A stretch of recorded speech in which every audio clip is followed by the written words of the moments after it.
ngaleso sikhathi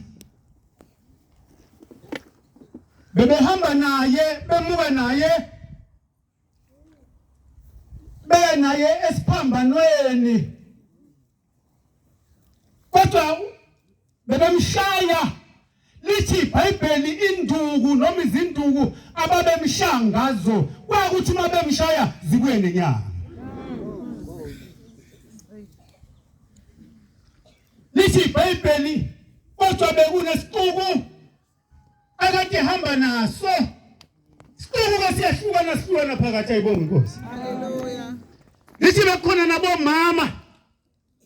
abebemkhalela kodwa khona lapho bebekhona bathi makabethelwe esiphambanweni haleluya ayibonga inkosi amen lithi iBhayibheli mayephenduka uJesu ubheke mama uthi madodakazi aseJerusalema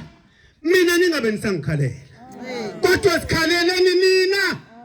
kunye nabantwana benu haleluya ayibonga inkosi amen ngokuba